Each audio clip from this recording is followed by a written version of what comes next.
Matías, ¿qué pasó en aquel 94? Bueno, yo tenía 16 años, esto siempre lo aclaro porque aparentemente me dijeron que había un problema económico que tenía mi papá con Fructuoso Álvarez González, que era socio de mi papá en una fábrica de zapatillas y a su vez estaba casado con una prima segunda de mi mamá. O sea, teníamos relación familiar con él. Te decía lo de la edad porque justamente, imagínate, con 16 años ¿Sos lo que chico? yo... Claro, ¿qué podía conocer de la interna de los negocios que tenía Fructuoso con mi papá? O sea, yo sabía que tenía una fábrica de zapatillas y nada más. A mitad del año 93, sí, obviamente, por lo que se vivía en casa, tomó conocimiento que había una discusión entre ellos dos, Que había algo grave. que había algo grave. La fábrica, esto por supuesto después me enteré de todo lo que pasó, estaba a nombre de mi abuela la propiedad, mi abuela que vive hoy conmigo. Entonces Fructuoso llama a mi abuela y la invita a su casa, supuestamente para terminar estos problemas que había.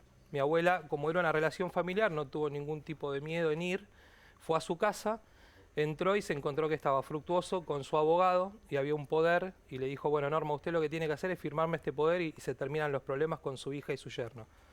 Mi abuela no lo quiso firmar y en el momento que le dijo que no lo firmaba, mi abuela siempre dice que se transformó en un monstruo. Por eso le decimos el monstruo a partir de ese día, ¿no?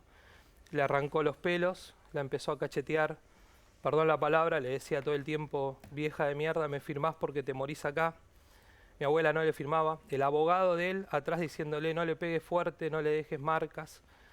Mi abuela no firmaba, sacó un paquete con cocaína, le empezó a poner cocaína en la nariz, se bajó el pantalón, le pasó el pene por la cara. En ese momento, la mujer, la prima de mi mamá, llama a mi casa y le avisa a mis viejos lo que estaba haciendo con mi abuela. Entonces ellos salen, esto les cuento para llevarlos a lo que pasó el 17 de febrero, ¿no? Llegan a la casa, él se escapa y ahí mi mamá, al ver en el estado en que estaba mi abuela, decide hacer la denuncia en la comisaría. Cuando hace la denuncia, ahí empieza el infierno en casa, ¿no?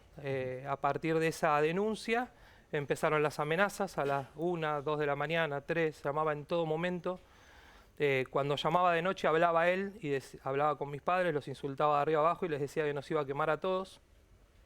Y después durante el día lo que hacía era llamar e intentaba hablar con alguno de nosotros, o sea, con mis hermanitos o conmigo. Matías finalmente lo hace. Lo hizo, claro. Lo hizo. El 17 de febrero, a las 3:30 de la madrugada, bueno, esa noche nos comimos como una noche cualquiera, nos acostamos a dormir. Ese mismo día, por esas cosas del destino, mi abuela había decidido irse a Mar del Plata, después de esta agresión que les comento, estaba muy mal.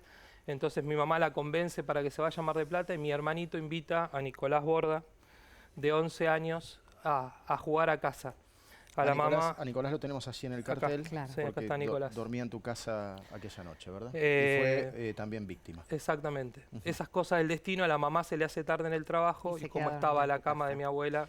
Bien, y este hombre cumple con la amenaza, finalmente, Matías. Sí, o sea, imagínense imagínense también para un chico, ¿no? Con 16 años creo que no hay lugar más seguro en la vida que tu casa. Yo estaba durmiendo y 3:30, me acuerdo del calor terrible, de querer respirar y era como si tenía una tabla en la garganta que no me dejaba respirar, ¿no? Toda la familia de Matías murió. Matías es el único sobreviviente. Por eso empezamos esta entrevista diciendo, da la sensación de que pasan los años y no hay justicia y volvemos a hablar de lo mismo y siempre hay algo que está pendiente, porque estamos hablando, Matías, del 93.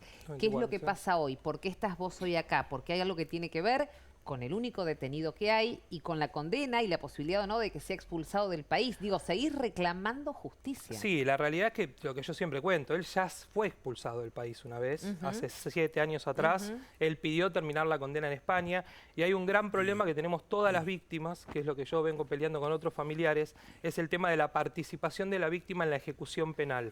Esto para que la gente lo comprenda, cuando las causas, bueno, ya son avanzadas como la mía, o sea, queda en firme la sentencia en un juicio oral y público y pasan a los juzgados de ejecución penal, que como dice la palabra, son los que ejecutan las condenas. Son los jueces que tienen que decidir si una persona puede salir o no y demás. Claro. En esa instancia, hoy está vigente un artículo en el Código Penal que excluye a la parte querellante. Sí. Entonces, nos contaba lo mismo la mamá de Kevin Sedano la otra vez, de Madres y del eso Dolor. es el gran problema que tenemos. Por eso yo cuando él se va por primera vez a España, yo ni siquiera me entero de que él se había ido a España.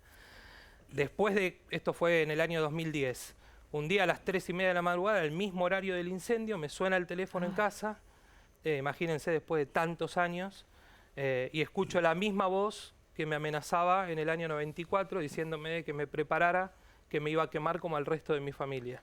Ahí empiezo a recorrer los juzgados para ver dónde estaba preso, porque para mí, a ver, la realidad es que por la cantidad de años no daba que esté libre, no podía estar libre. Entonces empiezo a preguntar y la respuesta que yo obtengo de la justicia es que no me podían dar información porque no era parte de la causa. Ahora ustedes imagínense en mi lugar. Yo voy al juzgado y le digo, me quemaron vivo a mi papá, mi mamá, mis 2 hermanos, me está amenazando de muerte y no soy parte de la causa. ¿Qué más me tiene que pasar para que la justicia me tome como parte? No, lo que contás es increíble. Es una película de terror esto, por donde se lo mire, y es muy difícil de entender.